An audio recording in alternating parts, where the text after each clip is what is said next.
child of God. Yes, I am. Realized He has ransomed me. His grace runs deep. While I was a slave to sin, Jesus died for me. Yes, He died for me. Who the Son sets free, oh, is free indeed. And I'm a child of God. Yes, I am. In my Father's house, there's a place for me. And I'm a child of God. Yes, I am. And I am chosen, not forsaken. I am who you say I am. You are for me, not against me. I am who you say I am. I am chosen, not forsaken. I am who you say I am. You are for me, not against me. I am who you say I am. Who the Son sets free, no, is free indeed. I'm a child of God. Yes, I am. In my Father's house, there's a place for me. And I'm a child of God. Yes, I am. Who the Son sets free, oh, is free indeed. I'm a child of God. Yes, I am.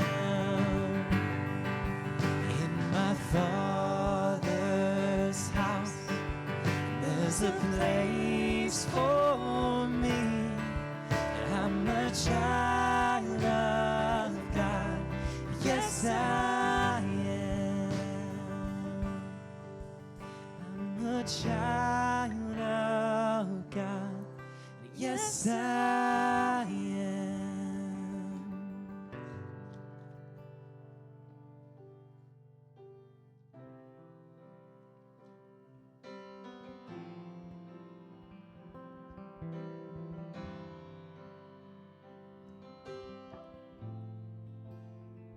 What gift of grace is Jesus my Redeemer? There is no more for heaven now to give.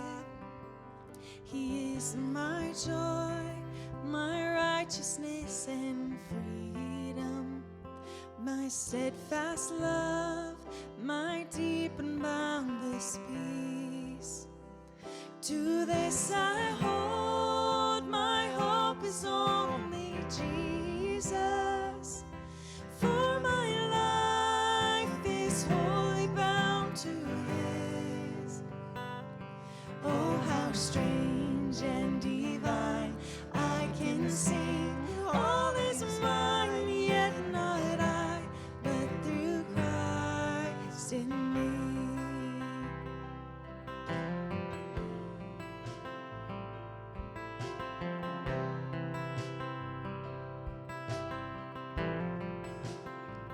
The night is dark, but I am not forsaken.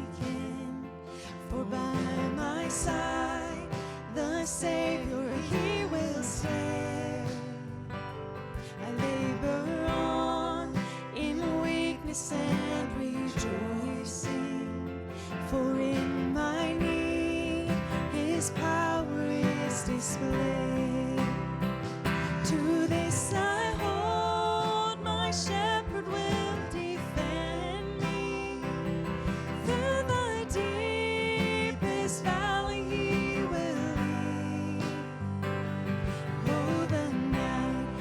has been won, and I shall overcome, yet not I, but through Christ in me.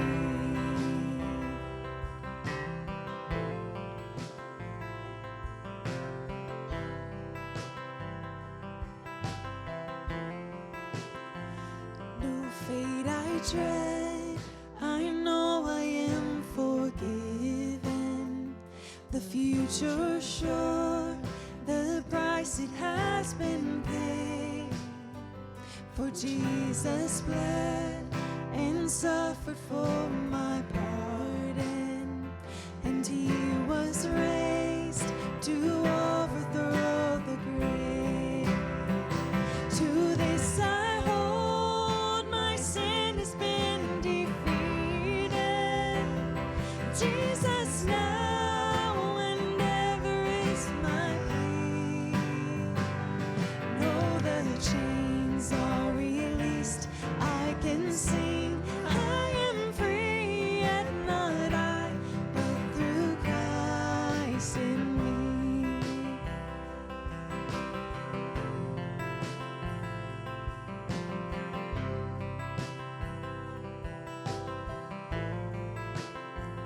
With every breath, I long to follow Jesus, for he has said that he will bring me home.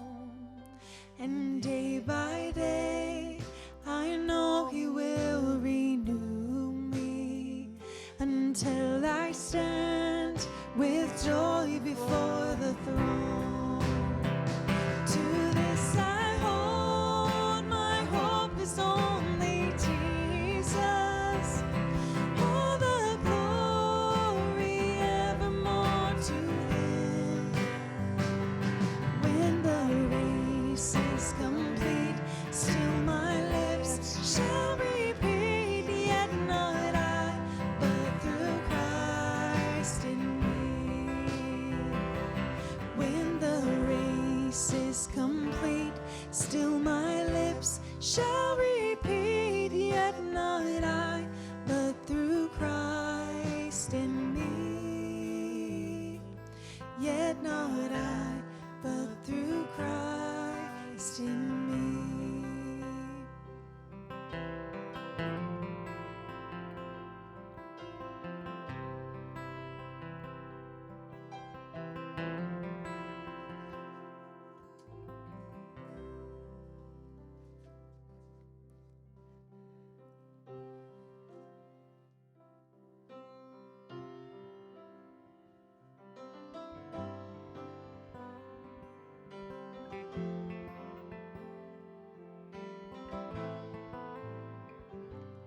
God, I look to you.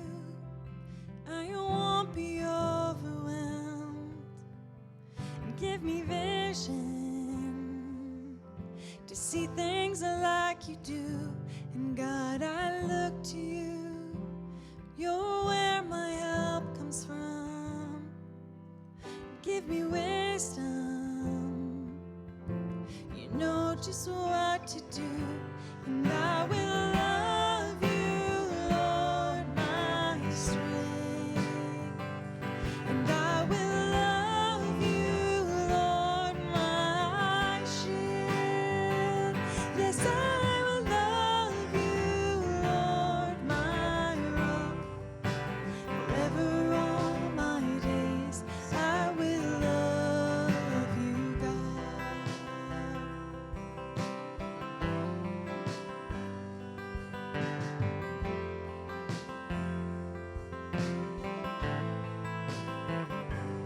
God, I look to you. I won't be overwhelmed. Give me vision to see things like you do. God, I look to you. You're where my help comes from. Give me wisdom to know just what to do. And I will love you, Lord, my strength. And I will love you, Lord, my Yes, I will love you, Lord, my rock. Forever all my days I will love you, God. Hallelujah, our God reigns. Hallelujah, our God reigns. Hallelujah, our God reigns. Forever all my days. Hallelujah. Hallelujah. Hallelujah. Our God reigns. Hallelujah. Our God reigns. Hallelujah. Our God reigns. Forever all my days. Hallelujah. Just the voices here. And I will love you, Lord, my strength. And I will love you, Lord, my shield. I will love you, Lord, my rock. Forever all my days, I will love you, God. That's the cry of our heart, Lord, to love you with all we've got and to continue to try to grasp the love that you extend to us each day, just as we are. We're with you for the rest of this journey today. Be with us. Give us clarity. Give us energy. We're here to hear one more good word from you. In Jesus' name, amen. Thank you. So beautiful. There's nothing like ladies singing together. It's my favorite. Okay, according to the world, I would be the worst team captain because, like, as a summary, it's like, what are we gonna do? Quit. What are we trying to be? Weak. Nothing. Yes.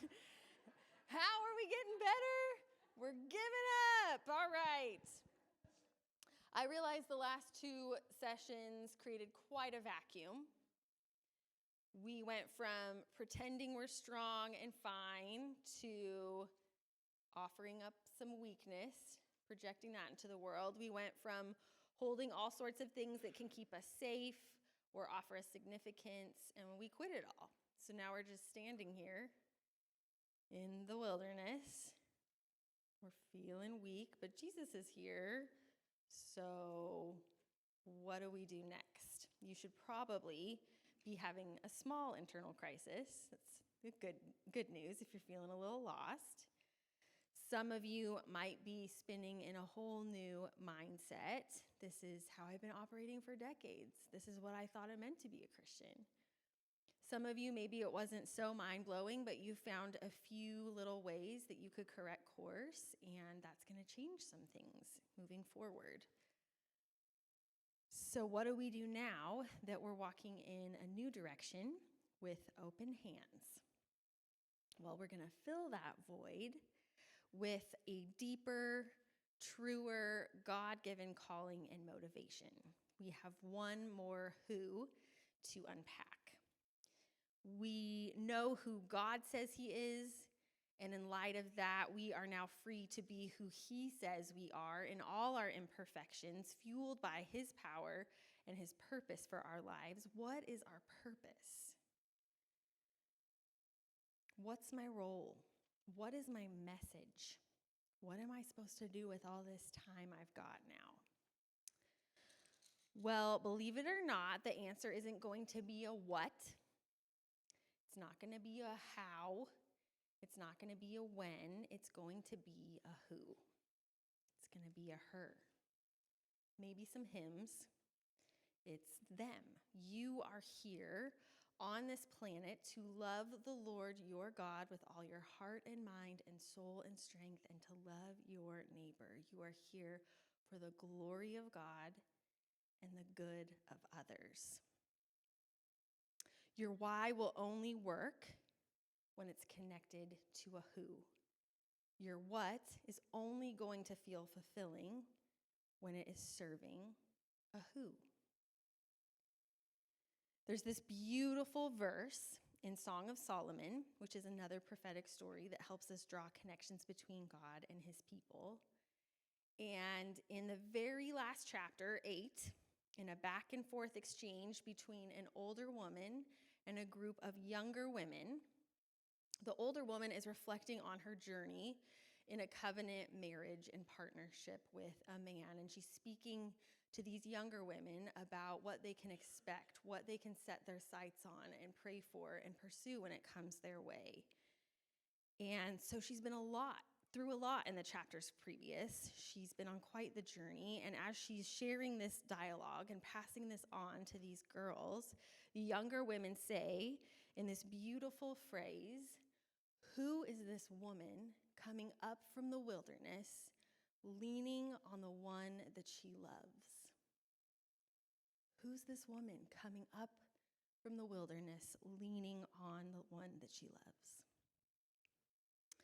Your life, your willingness to be wooed into the wilderness, to be stripped of all your unhealthy motivations, and then tethered to a forever union with a loving and just provider who's committed to helping you and healing you and making all of those things that the enemy has used to steal, kill, and destroy in your life matter, redeeming all of that.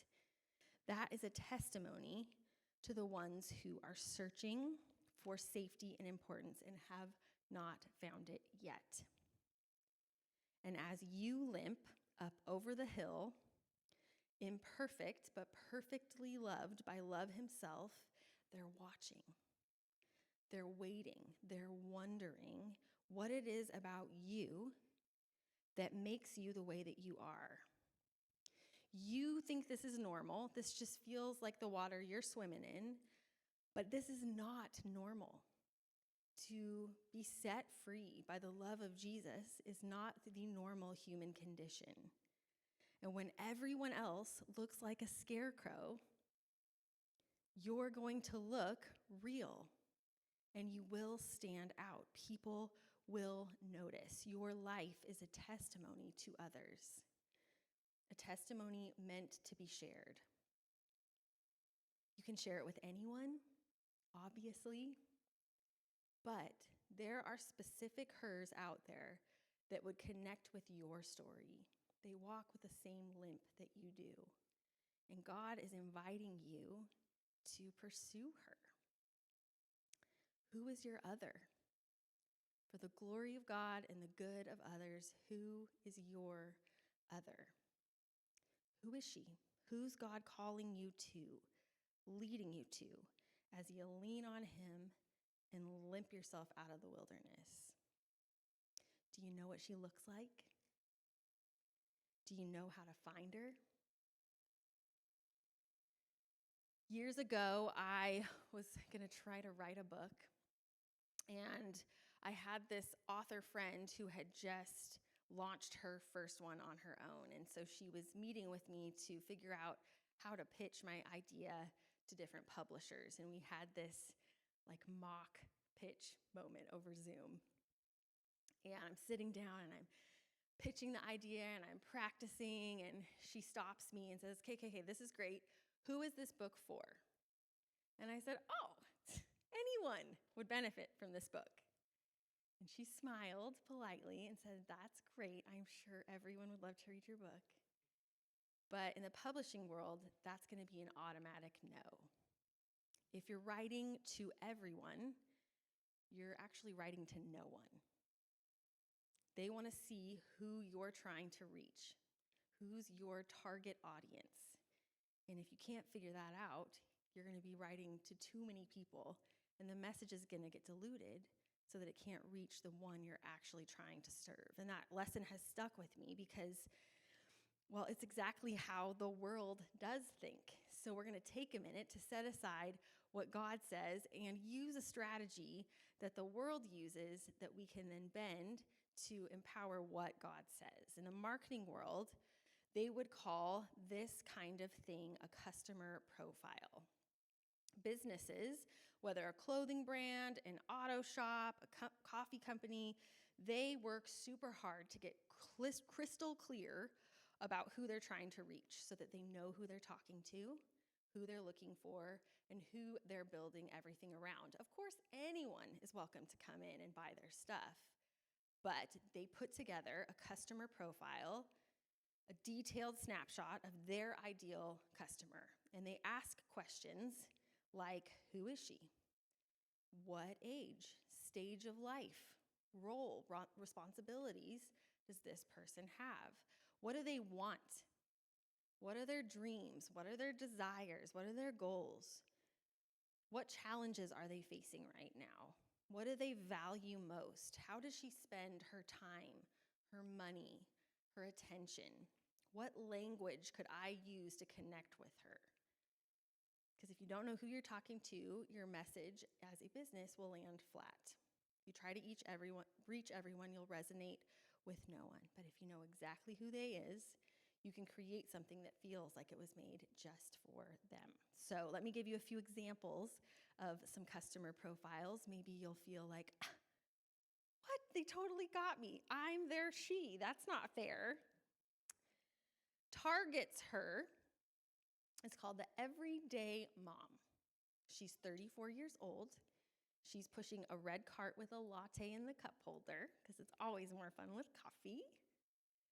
She's here for diapers, but somehow ends up with candles and throw pillows and three $5 t-shirts. Her vibe is busy, but hopeful. She wants to feel like she can be convenient, but not be cheap.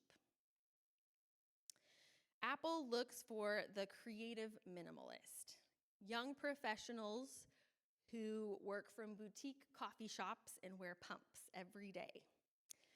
When she's not at the coffee shop, she's in her home office, which is white, black, and gray only. She doesn't buy products, she buys status. Costco, guilty as charged, is after the value seeker. She's 45 and buying 800 rolls of toilet paper because it's practical. She likes samples because it's the cheapest way to feed her 4 children. She will spend $500 in the name of saving money.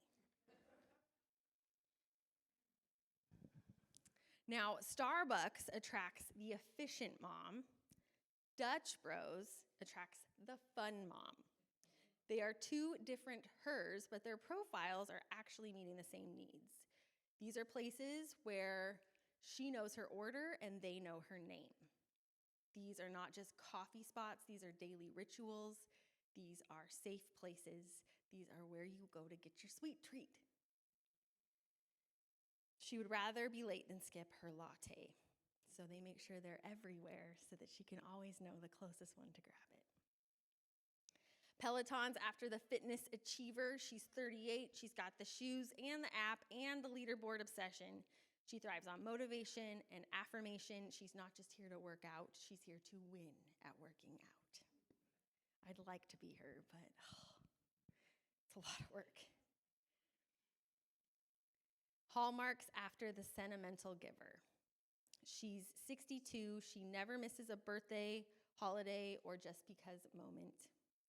She knows which grandkid likes which character on the front. She knows that they're really just after the cash inside, but she goes to the expense of buying the $10 words because it expresses the love that she already carries. There's a lot of work that goes into these profiles, but these brands last because they know who they're looking for. So for us, of course, you can share your testimony with anyone, anywhere. I am not saying that there's only one kind of human that you can talk to about Jesus. Your life is a light in the darkness that is meant to shine anywhere that it possibly can. And when opportunities arise, you go for it. The Lord will use you constantly.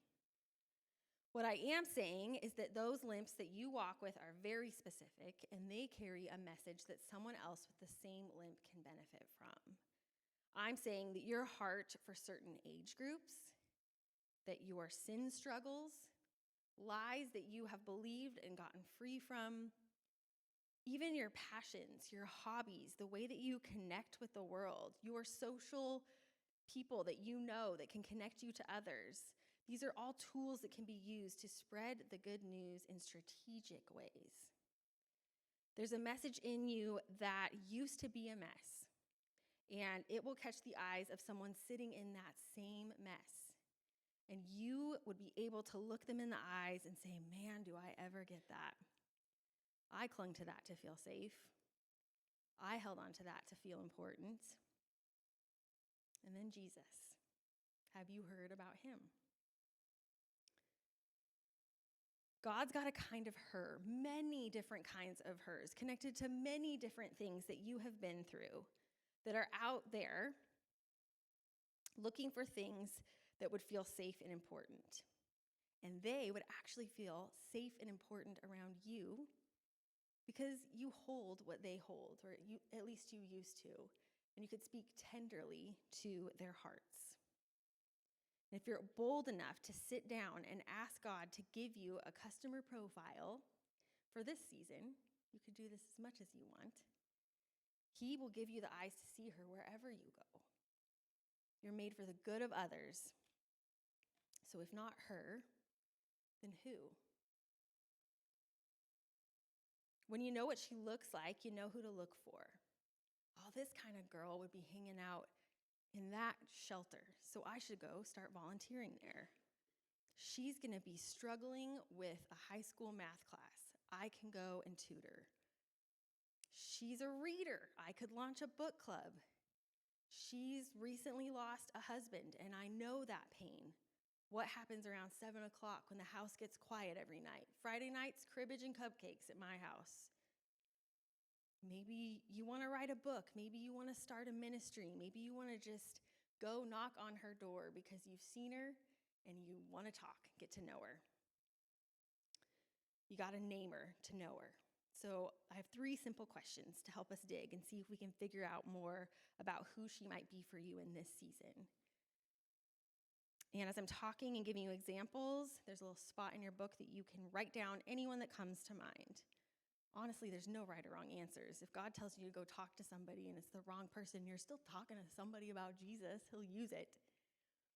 But there's plenty of hers already in your world that we can pursue. So the first question I have for you is, who is already listening to you?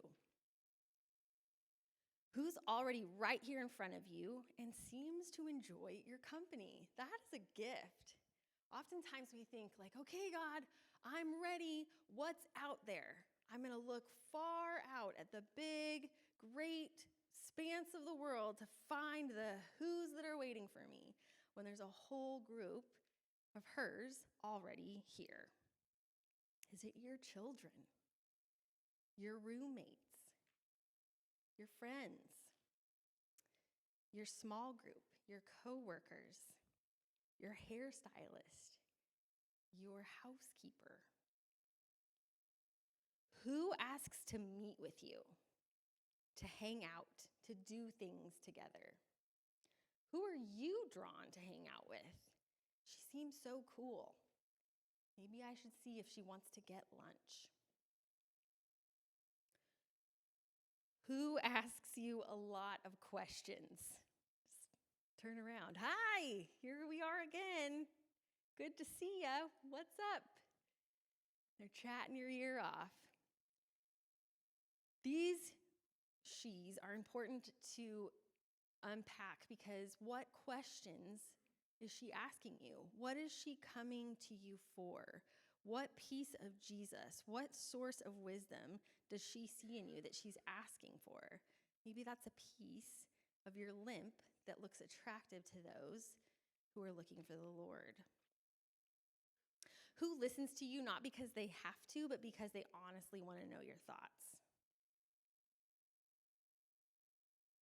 When looking at your life and the people you can share a message with, who's already listening? There are people right in front of you that you already have influence with.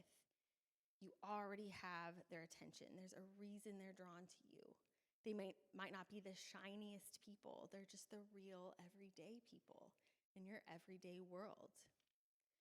Before we ask him for more, we start right here. What about the ones at home, at school, at work, in this church, in your neighborhood that you already interact with?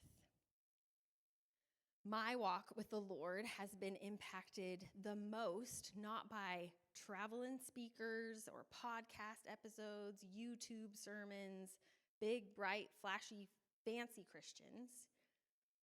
Just the time and the love and the attention of ordinary people who probably don't even remember my name, and I don't really remember all of theirs, that just spent time with me as my teachers or my friends' parents, my customers, my neighbors, my classmates, just every day available to listen to me, to notice me, because I was right there in front of them. They cared about my story and they spoke truth into me. Who is already listening to you? She might be part of your her. Next. Who makes you mad? Okay, we're going to tread lightly on this one because I'm not here to get you fired up about the culture or the things that you see that drive you crazy. This is not a rant about our pet peeves. There's a lot of power to hold when you ask yourself this question, so be careful. When you think about what makes you mad, we all have different ways we approach that. Some of us are really gifted at noticing things that are wrong and pursuing that person to have hard, nuanced, emotionally charged conversations to call things out in love. That is a gift, to come in to a tense situation and say, I don't think this is a great idea. Here's why. And for them to be like, oh, wow, I feel so loved. That's not always the case. Some of you have a whole toolbox of tools in your ministry belt, and you just use the hammer. You know who you are. That's your prerogative. Maybe, just be careful around this question. And we're going to get to maybe what's underneath the anger that could help you put that hammer down and approach this conversation a little bit differently. Some of you don't have confrontations at all, but you do talk about it calmly with other people about those people. So again, not the greatest approach. Life is messy. You know yourself. How do we handle that mess? People do things that don't line up with God's plan, and that can be really frustrating. Behind that frustration and disappointment you're feeling is a deep desire to see women rise up and take their place in the kingdom of God. You're grieved for the sin. And depending on how mad you are about it, it might seem impossible to ever connect with a person like whatever you're struggling with in the anger. But I promise that if you ask Jesus to help you, he can hold that frustration in one hand with you and help you engage the people in the middle of it. As people of God, we should be known for what we are for more than what we're against. You kill more flies with honey? Is that the way the story goes? Catch more flies? Sorry, no animal cruelty. We just catch and release.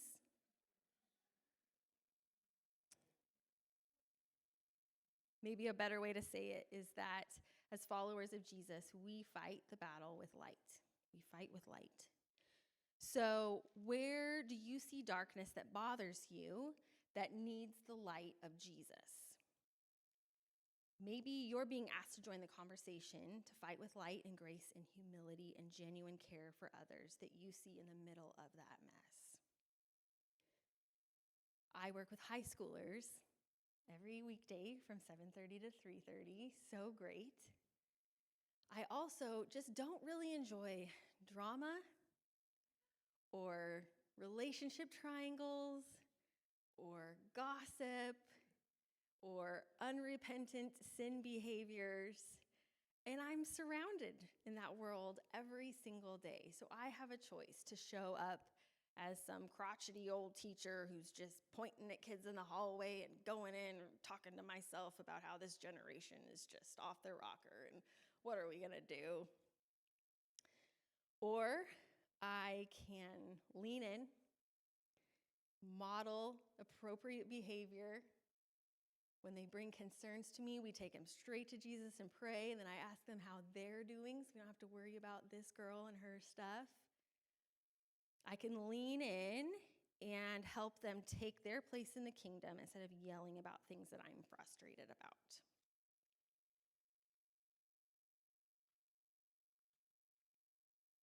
We have to identify the thing we're mad at, because if we don't get it out on paper to see the true lie behind the message, then we don't ever find the human hiding underneath it, clinging to that false sense of safety or significance, just like we do in our own skewed ways.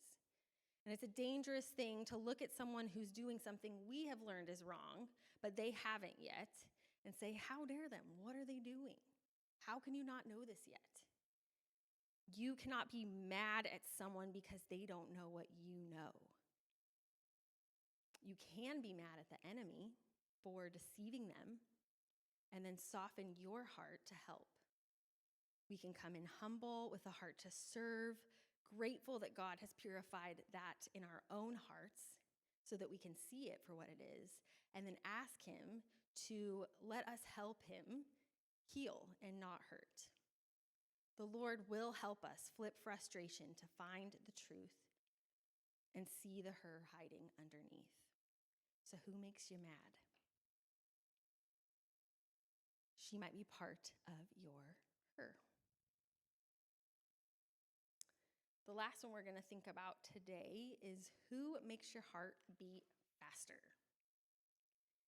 Maybe this is a kind of person, an age group, a demographic. Maybe this is one specific person that you're always like, oh, there she is. I'm intimidated. Who scares you? Could be for a number of reasons. Maybe you feel jealousy or envy. Maybe you just live in completely different generations and you don't think you could ever connect with them. You don't understand the world they live in. They have no idea where you came from. Maybe your lives just seem too parallel. You think there's only room for one of you in the space that you're in. Who makes you feel like you should walk away, disappear into the darkness? Are you looking at them in the flesh or with kingdom eyes? It sure seems to me like you could really make an impact.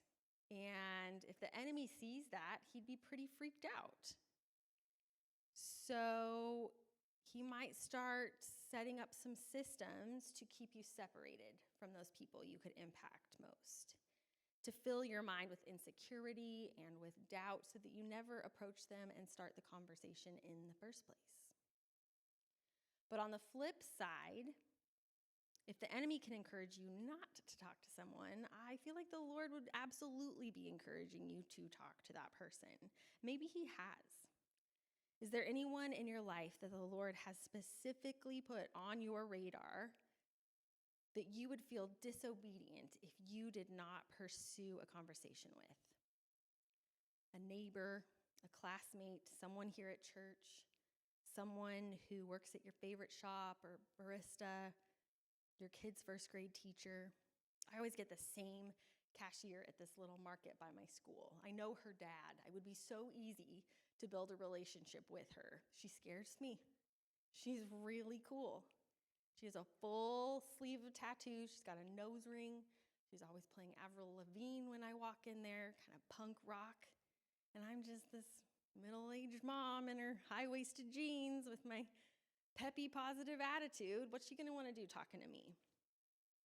But my heart beats fast every time I'm around her. I know the Lord is nudging me to dig deeper. So I started asking her some questions, and she answered them. Last time I was in there, she asked me a question back. That's as far as the story goes.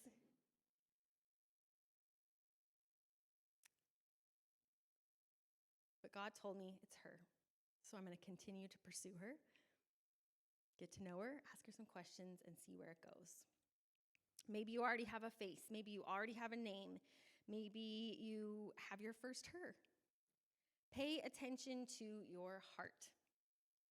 If it's nervous, if it's intimidated, if it's scared, it might be the Lord lovingly nudging you to highlight a her. Might be the enemy having a heyday because he's so afraid of what will happen if you make a friend. Okay, you've got the start of a customer profile. God maybe gave you a list. That list will be ever changing. But the win is that you have a list and the boldness to ask the Lord, who is she? Anywhere you go. That comes with so many questions like, okay, but when and how and where and what? And those answers are way more simple. Just here. Now, with what you got. What comes naturally to you? Do you like to bake? Do you like to read? Do you like to go on walks, play at the park with your kids? You go shopping, you decorate, you host. You apparently are now scarecrow extraordinaires. Here's the start of something new for you. What do you like to do? Invite people along. What do they like to do? When you get an invitation, say yes. Or even be super bold, like my brother, and just be like, cool, can I come? I would never, but man, I gotta be braver. What, you're going to brunch? What time? I'll be there. Say yes when they ask you. Be open and available. Be present and prepared to be a friend. Just ask questions. Genuinely care. Listen enough to have another question and ask that. Build a relationship. Learn to laugh and enjoy people. Be friends. And when you get to a place in that relationship where they say, who are you? This woman coming up out of the wilderness, leaning on the one that she loves, you can say, oh, him? Oh, he's Jesus. I turn to a lot of things, but he's the only thing that fulfills that answer that you and I both have.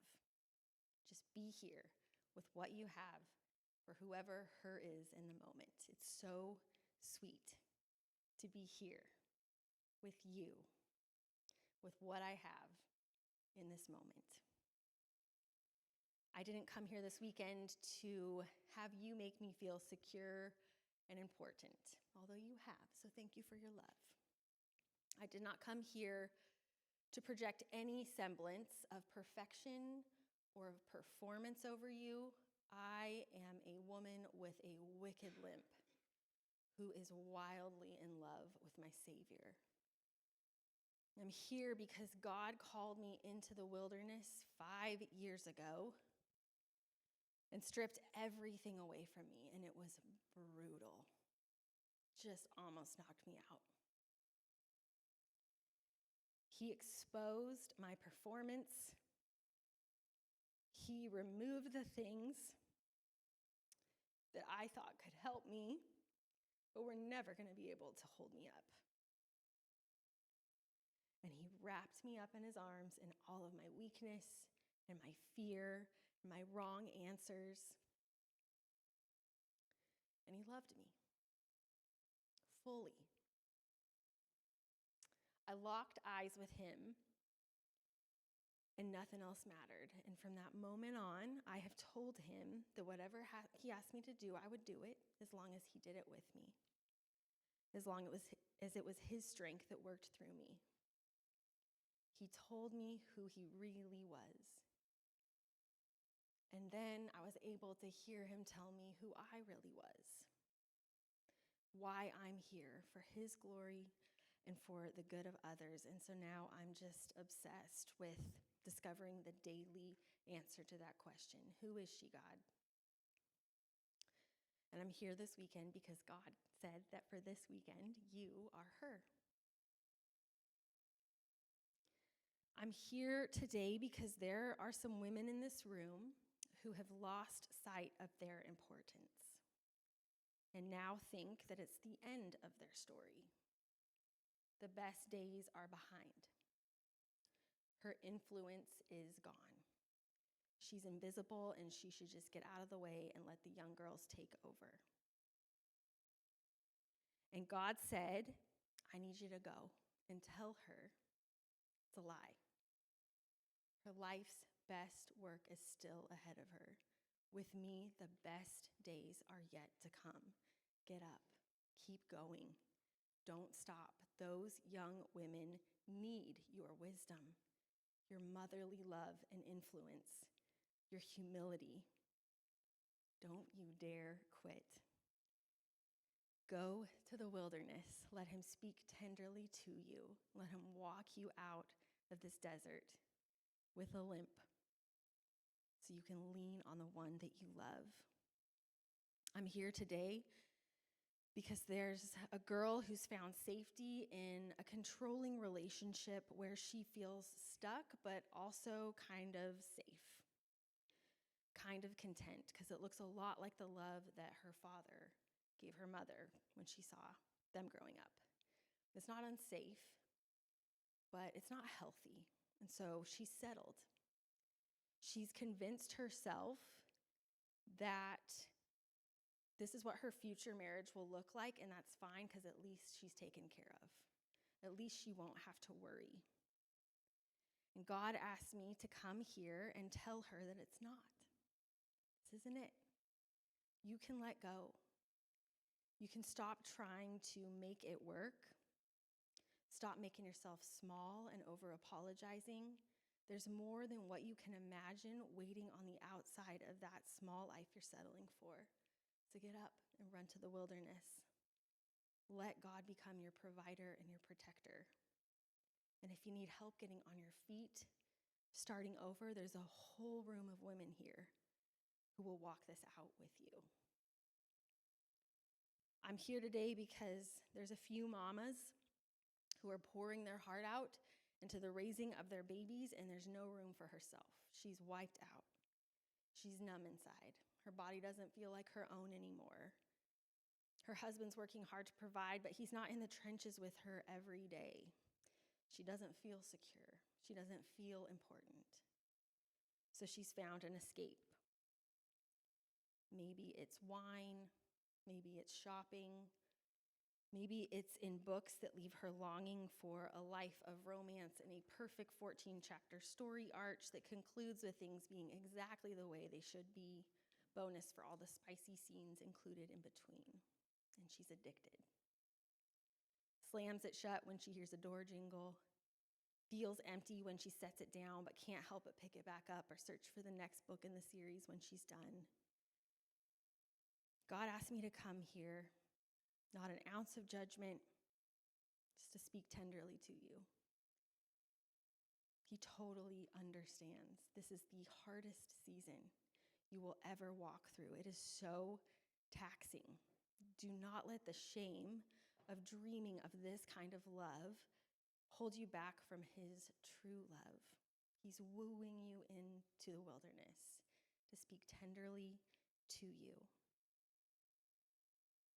I'm here to tell any heart in this room that is open to hearing it, that if you're hopeless, if you're depressed, if you're numb, if you're wounded, if you're ill, if you're stuck in sin, if you're being unfaithful, if you're self-harming, if you're coping with drugs or alcohol or porn or food, if you're seething in unforgiveness or jealousy, if you're broken and weak, you are not being banished to the wilderness.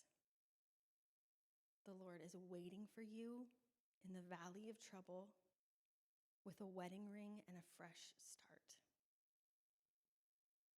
His love is the only thing that's going to save you. He wants nothing more than to save you.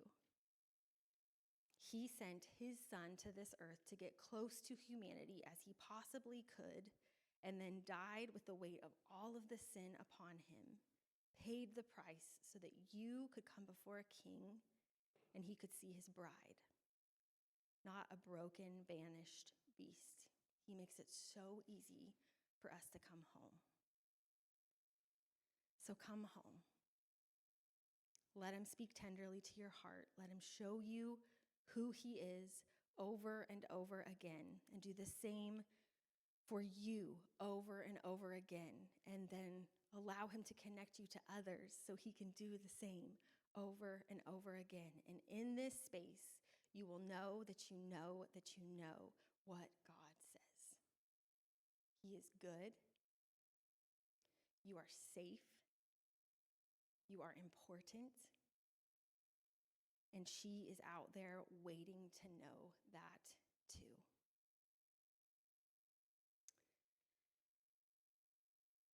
God, that is what we claim over this weekend. This is what you say. This is who you are, so that this is who we can be. And we want to walk in that truth. We want to view the hard things as invitations to know more about you and let go of all the lies we believe. And we desperately want to be used, to be important, to be a part of this plan. So would you show us who she is? Would you connect us to a mission? Would you give us testimonies to speak into other people's hearts?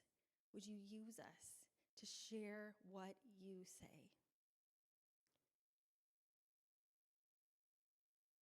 We thank you for this time to learn, to grow, to repent, to encourage, to laugh. And I'm asking that whatever you start here, that you will be faithful to complete, because that is what you say you will do.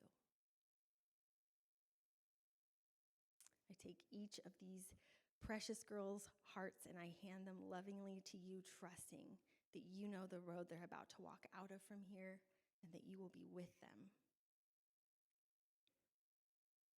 Thank you for the gift of this weekend. In Jesus' name, amen. Okay, I think Miss Donna has something for us here. Okay, we're going to worship.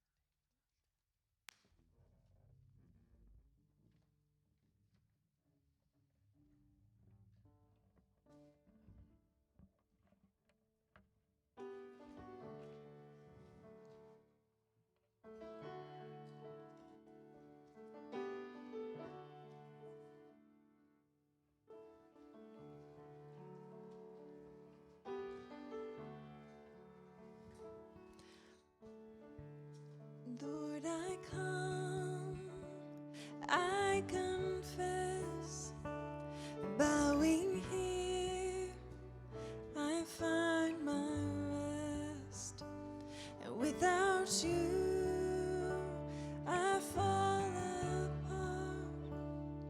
You're the one that guides my heart. Lord, I need you. Oh, I need you. Every hour I need you. My one defense, my righteousness. Oh God, how I need you.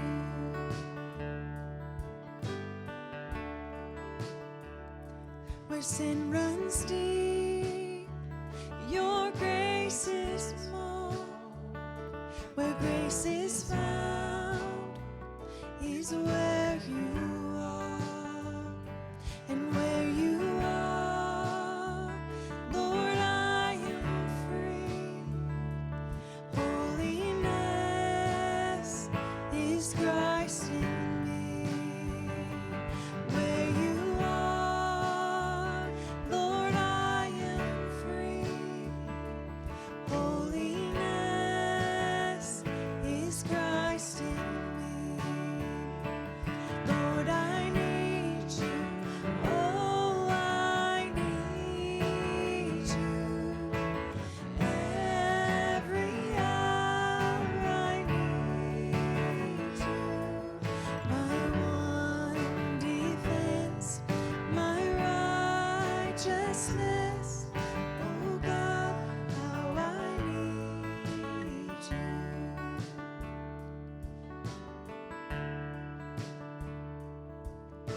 So teach my song to rise to you. When temptation comes my way, and when I cannot stand, I'll fall on you. Jesus, you're my hope and stay. And when I cannot stand, I'll fall on you. Jesus, you're my hope and stay.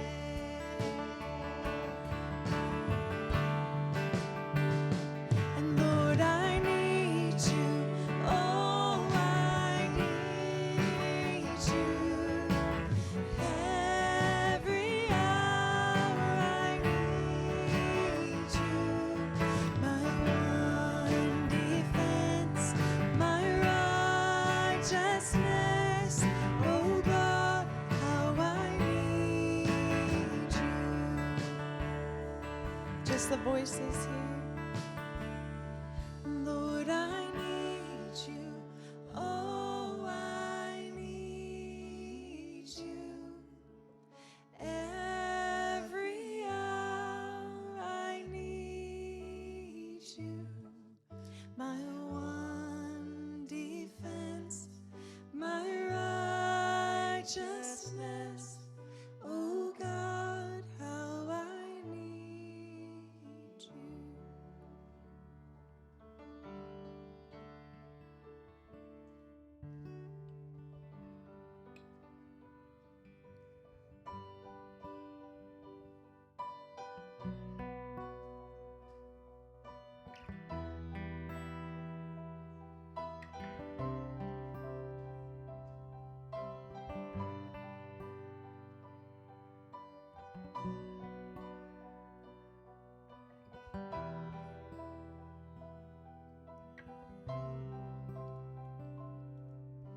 And I keep fighting voices in my mind that say I'm not enough.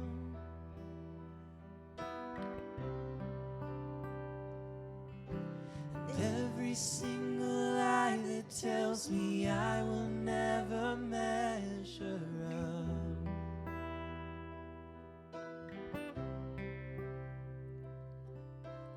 Am I more than just the sum of every high and every low?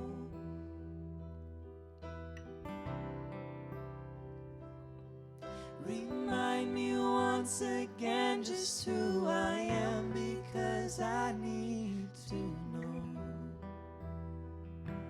Oh, you say I'm loved when I can't feel a thing. You say I'm strong when I think I'm weak. You say I'm held when I am falling short. When I don't belong,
you'll have every victory. Yes, Lord. You say I'm loved, and I can't feel a thing. You say I'm strong, and I think I'm weak. You say I'm held, and I am falling short. When I don't belong, you say I'm yours, and I believe. Oh, I believe what you say of me. I believe. Oh, I believe. Yes, I believe what you say of me. I believe.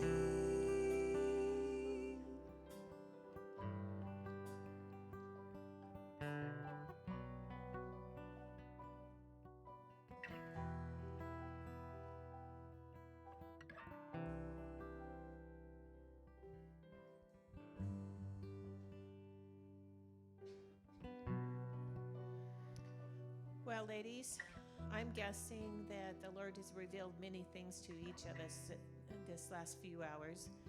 And He's given us some things to ponder, and He's given some things He's asking to lay at His feet, as this song just said. Denise is going around with sheets of paper, and I ask that you prayerfully consider what He's asked you to lay down.